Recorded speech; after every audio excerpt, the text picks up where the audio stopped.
So there's a lot of uncommon and frequently unenforced rules in the kingdom, and that's what this section is here to address. As the rule states, any fighter whose helmet or chin strap breaks or visor opens or becomes seriously dislodged in combat will be considered dead. If both contestants wish to appeal to the sovereign as kingdom law, this may be rescinded by the sovereign's decisions. The fighter cannot make the decision. So what this is saying is if your helmet failures in some fashion that you are no longer safe to be on the field, your responsibility to maintain a good harness obviously failed, and therefore you have forfeited the fight. This has come into play. This became a rule as people were using visors that were becoming more commonplace, because in the early days it was either just solid close-face helms or bar grills. As the armor technology got better, we were getting more period helms, and visors are extraordinarily period. Well, they're also very hard to, well, not very hard, but they can be difficult to secure. And frequently in the process of fighting, they would come open and, their opponent would have to stop midstream and, keep from hitting them really hard. So in order to kind of make this a non-issue, this rule was put into place. And for the longest time, there was no appeal necessary. And then they finally put an appeal that you can appeal the sovereign, or in the situation of a principality or a baronial, the landed person, and I would say the marshal in charge for a small shire event, if that's the case. There's not really a sovereign in those situations, unless the kingdom or principality sovereign is present at the small event.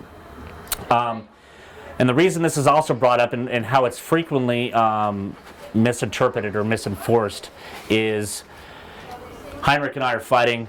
His helmet visor comes up. Marshals declare that he has forfeited the fight. And I go, oh no, I don't want to win that way. Please stay alive. It's not my purview to do so as his opponent. Sorry, go ahead. And I saw this exact same thing happen in a principality event. One of the things we need to understand as marshals is that our job is to say, dude, you're dead. Prince, king, queen, princess, they can resurrect you. Yeah. As marshal, the rule is this, boom. It doesn't matter if their bud says, no, I wanna, make this fight certain, and I want to make this decided by swords or axes or whatever it might be. Go talk to the king, go talk to the prince, go talk to the princess, go talk to the queen. No particular order there. They're the ones that clear it up. And this is particularly important if you're the marshal in charge of a particular field, not to be confused with the marshal in charge of the event. If you are running a field with your subordinate marshals, you have a couple different options in a situation like this. You can be proactive and make the sovereign aware of the situation so they know it's coming, the likelihood of an appeal, or you allow them to retire the field in place of the next fight to come in to allow them to sort it out, and if it's to be refought or continue to fight, they can come back and you can fit that into the lineup of fights going in. Yes? I've seen this twice in 10 plus years. Speak up because we're recording. Oh, okay. I've seen it twice in 10 plus years. One time was the case that Heinrich just talked about. The other time was a case where actually the fighter whose helm failed did not want an appeal. They went, my equipment should be in better condition than that, and I should take the penalty, and they didn't want it appealed up the chain. Mm-hmm. Any other questions on this one before I move on? Awesome. Secondary weapons. This is one that's almost never used anymore. The last person that used it on a regular basis in this kingdom was Valgard, and he's been living in the East for, 15 some odd years now. A fighter may enter the field with an extra weapon. The weapon should be handed to the marshal for inspection and safekeeping. During a break in the fighting, the fighter that brought the secondary weapon to the field may ask his opponent if he can switch weapons. Any fighter that wishes to change weapons form or type during the course of one round of combat must obtain their opponent's consent. I have actually done this in a tournament. Frequently, how I see this used is a fighter will bring a shorter weapon out to the field to fight against a legged opponent, or if they are legged themselves. It just makes it a little bit easier to fight with. Yes? Yeah, but, not in this kingdom, but in Ontario, a lot of people who fight glaives are carrying daggers as a matter of course, and if they, for some reason, end up getting locked up with an opponent, or for some reason lose control of the glaive with one hand, they will go for a dagger, or even an attorney, and that is the difference with that is typically a weapon they keep on them, and in which case they actually don't have to ask for permission. Okay. It's just similar to me fighting two-sword, right? I have two weapons, but I'm bringing them to the field with me. I'm not just handing one off at the side of the field that I'm going to take a break in the fight to exchange with. So. If I have two swords and I go up against my opponent and for some reason I dislike the one I'm using, I can switch. I don't want to have that hanging. That's a very long flopping thing that is most likely going to be target substitution. Yeah. I've seen Rolf the Relentless do this with maces. He is a common gentleman who will use a secondary. A dagger is such a small thing on a person's body. I don't think we really worry about the chivalrous nature of whether or not that's going to act as impromptu armor. Yeah. Okay. But the longer weapons, Marshall can help you out. Yeah. Technically, there's no reason why. Speak up. Isn't that if you're carrying a weapon, your opponent can basically grab it off you as a dagger or something? And use it to- I suppose that's technically true, but I've actually never seen that outside of grappling with pull weapons. No, that's exactly the same. Yeah, kill Yeah. somebody with their own dagger. You know, they've got blade to blade, close, and Yeah. It is quite the machismo move, that's for sure. Yes. If you're not finding a natural break in the fighting, wouldn't it be considered kind of rude to step back and basically call a hold so that you can change weapons for your own advantage? Yes, and as a marshal, I would point that out to the fighter. But there's no rule that says you can't. I mean, technically, anybody can call a hold. Right? Fighter, marshal, observer. The reason for that hold could be dubious. But there's no rule that allows us to really rebuff somebody for maybe prematurely calling a hold.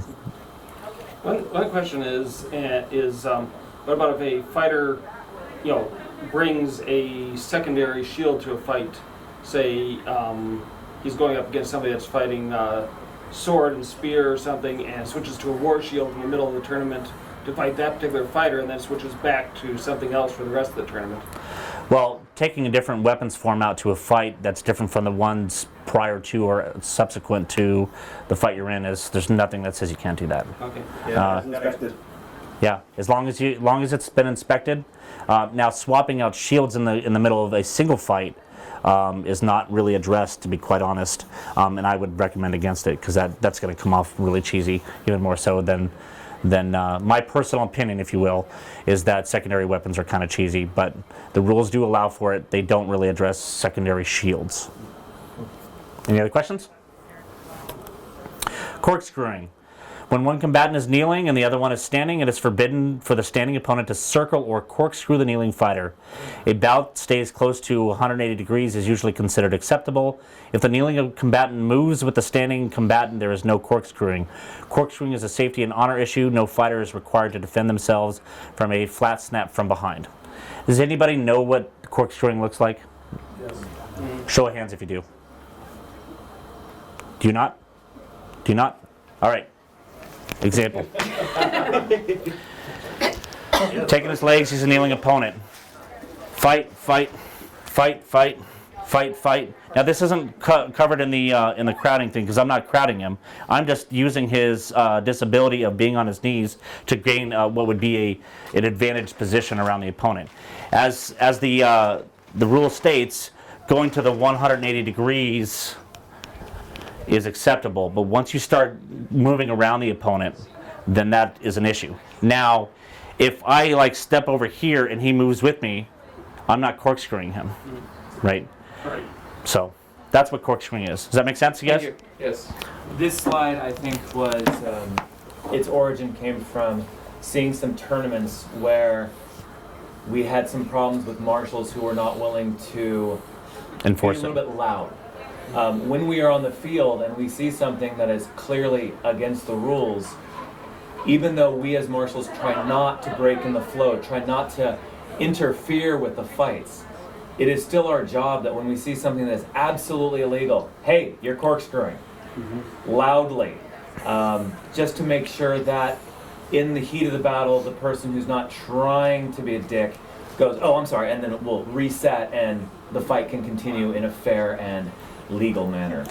I would even say this, right? Let me step back a moment and say to this, and I was just having this conversation with Frederick over here. Marshal's job is this: maintain safety, maintain enforcement of the rules, stay out of the way, and be an observer. When it comes to safety issues, when it comes to enforcement of the rules, those are the points at which you are perfectly within your purview to call a hold. And I would actually call a hold in that situation as opposed to just shouting out. Yes, I agree with you. We are doing our best to not interfere with the context of the fight, with the flow of the fight, with somebody's focus, so on and so forth. But there are times at which we have to step in. It's a safety issue not to call a hold, because if you are then distracting an opponent by giving them a verbal expression of some sort, and the hold is not called, there's nothing that keeps their opponent from striking them when they're unaware. So you're creating a hazardous situation by not calling a hold in that moment. Once a parlay begins, it should be formalized. What's that now? Once a parlay or words are exchanged, it should be formalized. Now we're talking. Are you talking about between the fighters? Yes. That's not a bad idea, but I'll get to that later. We're talking about when the marshal should intercede in a violation of a rule. What he is saying is that if two fighters stop in the middle of the fight to discuss something that took place between them, when do you as a marshal step in and actually call a hold so there is a clear beginning and end to the actual fighting? But at the same time, yes. Yeah.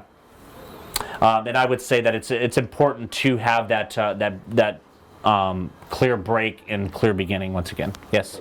And this is just again from my viewpoint. Absolutely. With Onstiora, how many other kingdoms allow you to move once you're kneed and grounded? Because in Onstiora, you cannot move once you're grounded. To my knowledge, and admittedly, I have not played in every kingdom, but I've played in a lot, all but Onstiora. That's why I asked. Yeah. What he is saying is that. No knee walking. What's that? Knee walking. Yeah, once you are legged and you're fighting from your knees, technically you're allowed to hop around on your good leg if you want to, but it's ill-advised unless you're Sir Keith, the one-legged knight. What are you going to bring him up? Once you are fighting from your knees, and most, if not all kingdoms, with the exception of Onstiora, allow you to be mobile on your knees, shuffle around your knees. If you actually watch Sir Brand fight, I've seen him levitate from his knees. It's amazing. But in Onstiora, as he was saying, once you're legged, you're considered grounded, and even some fighters will actually sit on their butts with their feet out in front of them to fight. And it's actually not an uncommon practice, correct me if I'm wrong, to offer your opponent the opportunity to yield once they've been legged. Yeah. So, and it's frequently accepted. Unless you're Sir Keith. Yes. You don't leg Keith. Yeah. Honestly. Well, you crutch him. Oh no, I've legged Keith. I paid the price, but I've legged him. Sir Keith is a gentleman with one leg who was knighted on about 10 years ago or so? 15 maybe? Sir Keith? Yeah. Knighted 23 years ago. Was it that long ago? It's been that long. Wow. I'm losing it. Anyways, he primarily fights, he fights single sword, but primarily fights with a crutch in the other hand to help stability. If you hit him in the crutch, he'll throw away the crutch and he'll hop around with the and still kick your ass. Any other questions on corkscrewing? Yeah, the point was saying that it's not corkscrewing if the guy's like moving. I mean, So that is part of the rule that actually kind of bothers me a little bit, and something that probably should be addressed, because it's a hard thing to define. If you are turning to defend yourself against the opponent who's trying to hit you in the back of the head, that is you defending against the corkscrew. What I think it's saying is that's why I was showing the example of being out of range and doing a positional change out of range, and the opponent continues, or the legged opponent continues to move with that change of position. That's not considered corkscrewing. right. But I think if you are going in on an opponent and you're moving past them and they're trying to turn to meet you, Yeah, if they're shuffling around on their knees. yeah, that is still corkscrewing. Right. Yes. Any other questions on this? Awesome. Hip shots and great weapon thrusts. In the West, if a fighter is struck with a good blow to the hip from a standard weapon, not a mass weapon, then the legged opponent is considered grounded and may not move, maneuver, or in any way use leg muscle to raise their butt off the ground for the remainder of the fight. This is similar to regular leg shots from Onstiora, but this is just talking about the hip itself. And this is pretty unique to the West. A lot of kingdoms don't distinguish between a hip shot and a leg shot. A thrust to the hip or shoulder from a mass weapon, greatsword, pike, or polearm is not considered fatal or totally disabling, only wounding.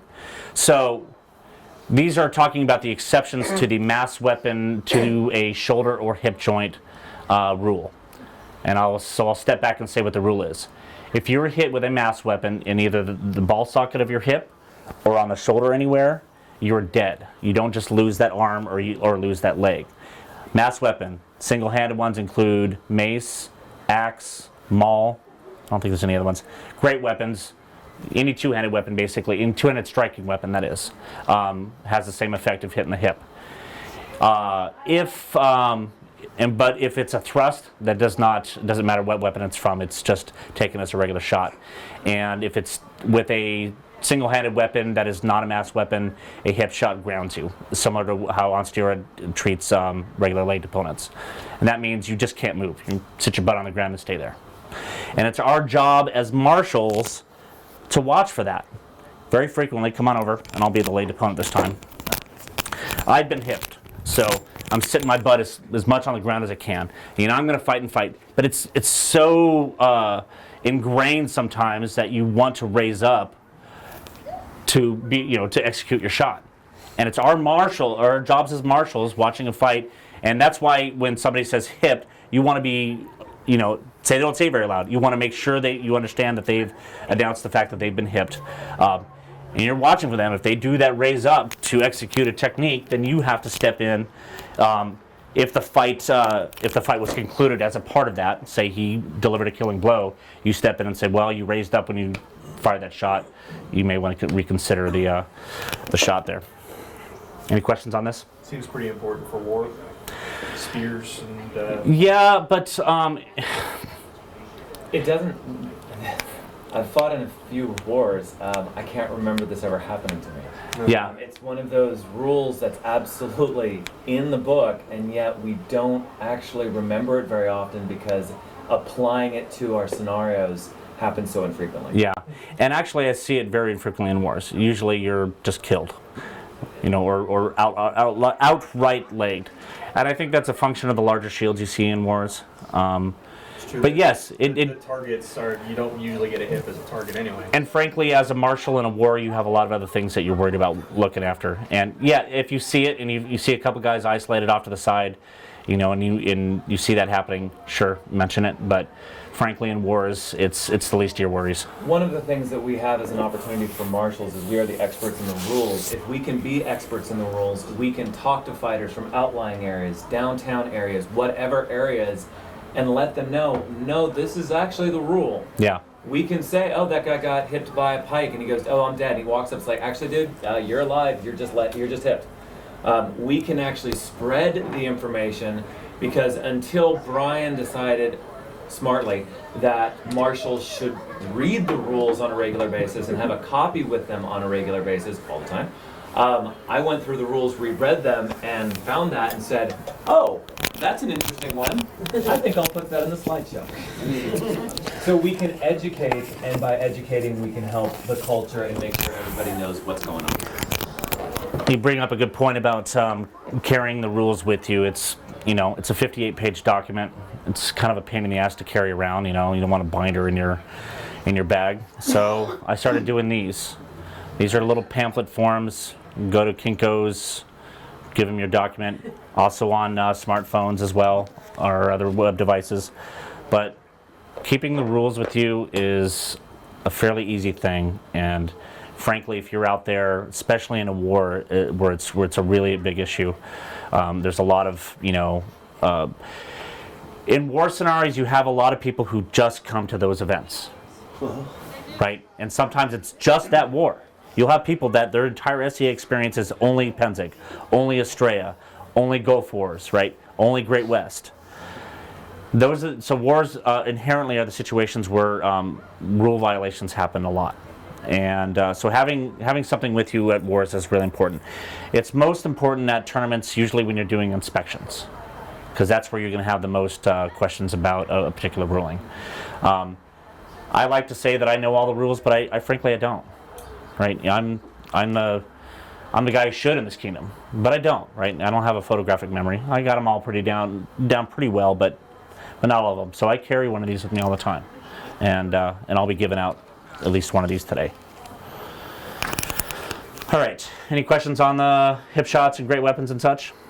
No. Okay. Anviling.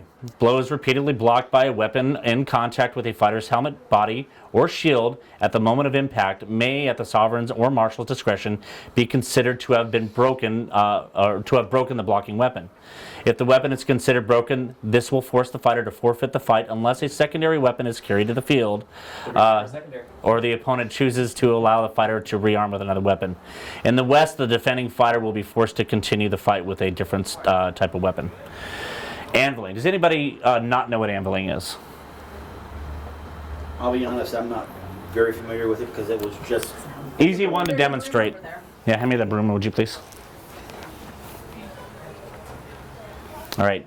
You frequently see this with a high guard situation. They're holding the sword above their head. Maybe they get a little lazy and it rests against their head, or rests against their shield, or even rests against their body. If that weapon that you're holding, while it's resting against one of those hard points, and if it's struck, that weapon is considered broken, and that's what creates the situation. Multiple hits. Not just once. No. Let's see here. It says repeatedly. Yeah, you're right. I've always, and it doesn't say it in the rules, 3 times, magic number, was always my understanding of at least how it was enforced in the West when it was enforced. Yeah, I've seen it enforced in a variety of ways. Yes, the typical is 2 warnings, 3rd time you're out, or 3rd time your weapon's broken. And I've seen it where you have to, and a lot of this is determined by whoever's running the tournament, the sovereign, the marshal in charge, or what have you. You're sometimes required to get a different type of weapon. You break a sword, you got to bring a mace out. Break a sword, you got to bring an axe out. I'm from up in Ontario as well. Uh-huh. When we had that happen and we had to take out the weapon because we had basically the same rule, Uh-huh. we had to check the other weapon as well because that anviling can loosen up that rattan and actually snap it. Actually break the weapon. Yeah. It can actually break it instead of saying this one's broke, but you have to really check that other weapon That's a very good point. because that does put a lot of impact and bend on that impact. So as marshals, clearly when something odd like that happens, it behooves us to take a moment to, do a quick re-inspection of the issue at hand here. I very rarely see it where the forfeiture is enacted if they did not bring a secondary weapon to the field ahead of time. They're almost always allowed to stop the fight and get a second weapon from the side of the field. So, any questions on this? Yeah, just be clear, if they're using the iron chicken defense, it's only when it's in contact with your body, right? With shield, Shield helmet, and body. sword out here. Yes, only if it's resting. Resting If it's on the shield. away from the hard point and it gets knocked into that is not anviling. Any other questions on that one? You look like you thought you had a question. No, I don't. Okay. Target substitution. If a combatant intentionally places an illegal target, i.e. an empty hand or a lower leg, including the knee or foot, in the path of the blow, the combatant forfeits that attached limb if it has been struck with an illegal target. The action must be repeatedly and obviously intentional to be deemed target substitution. So an example of unintentional substitution is jumping back, right? You getting out of an attack, you jump back, you lift your leg, in the process of that, you get hit low. That's not target substitution. If you are armed, for example, and you throw your dead arm out there in place of a what would be a normally legal shot, that's target substitution. If you just stand there and lift your leg with no other reason for lifting your leg, and it hits your leg instead of your lower leg instead of your legal targeted leg, that's target substitution. And actually what he was talking about earlier, carrying a secondary weapon on your side and hits your weapon there, that would be a killing blow if it hadn't hit your weapon. Your weapon is not your armor. It's also why we don't allow fighters to carry shields on their back and have them be legal blocking mechanisms. So, any questions on target substitution? It's a pretty straightforward thing. Oops. Waivers for combatants. All right, we are administrators as much as we hate to deal with it. Everybody who takes the field has to be waivered, and that is done in a variety of ways. The easiest way is if they have a blue card. By blue card I mean a blue membership card, It has a signature line on the back, and if they've signed that signature line, that is a waiver. If they have come to an event, they almost certainly have signed a waiver if they don't have that blue card. If you have a fighter that you're authorizing for the first time, this is where you as a marshal are now an administrator. You need to make sure that they are accounted for with having a waiver on file. So more often than not, when I'm authorizing a new fighter, I will have them sign a waiver unless they can show me their signed blue card. I think Haven't lists been invalidated for reasons like that? yes. Another one that is more commonly seen at fighter practices is a mass waiver page. Basically, it's a page that has the waiver language at the top and about 20 signature lines. It's not a bad idea if you're running a local practice to have this out at the front of practice. Please sign before you get on armor and start swinging a stick. The corporate has made those acceptable, not acceptable a couple of times, so. As far as I know, there still Currently, are. they're Yeah. acceptable. Just a question, does the West have a lists database in Ontario? Every fighter and their membership status and what they're authorized for is in a computer that you can call up at any time to check every fighter. We have a database that checks for authorized fighters. It does not address waivers. Right? You don't have to be a member to be a fighter. No. And if you don't have a waiver on file somehow, then you have to figure out a way to have them wavered. And we do not have a database that I know of, at least, for waivers. Do we? Yeah. It's just on Ontario's because being a marshal is invalidated if you are not a paid member. That's because, well, any marshal? Yeah, any marshal. Go ahead. I became an equestrian officer. How I enforce that in equestrian is I am willing to do a marshal authorization for someone. They can hold the authorization. If they're going to work as a marshal, they need to have a valid membership. And I generally find that I trust people on their honor to take care of that one, and it's done okay. It's in our program. As a rule, it kind of goes back to the rule of if you hold an office, you have to be a member. But being a basic marshal is not holding an office, unfortunately. Well, or fortunate, depending on look at it. Another question again, based on Ontario. Mm-hmm. Do you have authorization cards that they have to carry with them as well? Yes. I can show you some examples when we're done here, too. With regards to cards, they most frequently come out at tournaments. They are very infrequently ever checked at practices. And depending upon your renown, depending on the familiarity of the marshal, they are very rarely checked at foreign wars.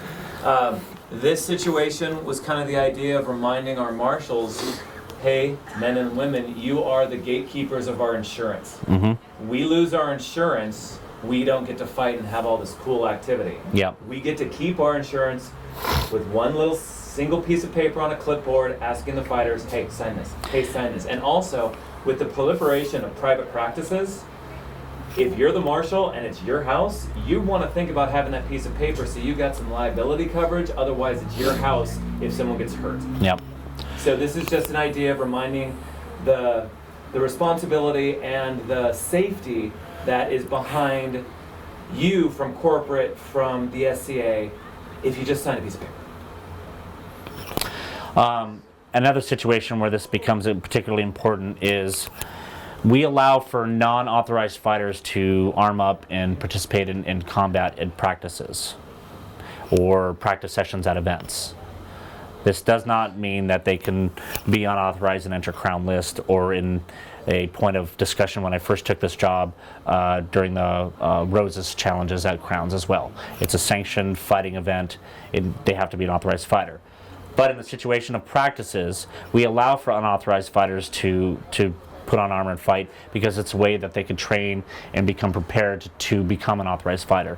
In these situations, it's particularly important to make sure that they have a signed waiver of some sort.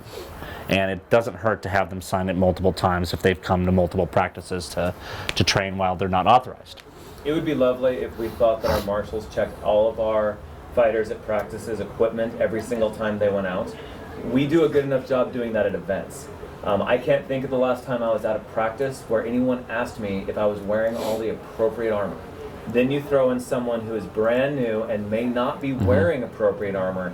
They get hurt, and that's where wacky legal purgatory happens. They sign a little piece of paper.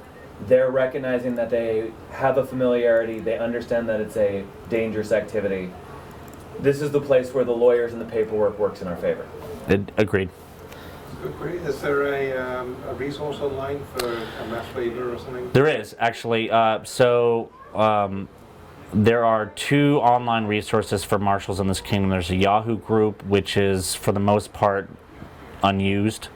I still post stuff to the Yahoo group, and I still send messages out via the Yahoo group because there are certain people who only get their information that way. Nowadays, I have a Facebook group that is far more active than the Yahoo group. I use this to communicate issues, rule changes, concerns, and it's a place where I have a repository of a variety of documents that marshals will need, and waivers is among them, especially the mass waivers that are commonly used at practices. But I have other things like the senior marshal application form is on there. There are reporting guidelines on there. There's reporting dates on there if you're a local branch marshal or even a regional marshal. There. Website that you can give us, is that there? I can show it to you when we're done here. But it's like I said, it's a Facebook page, West Kingdom Marshalate, I think it's called, and then West Marshals at yahoo.com is the Yahoo group. But I'll be very happy to bring that up a little bit later. Any questions on waivers? And that's it for the unusual rules and issues to come up with.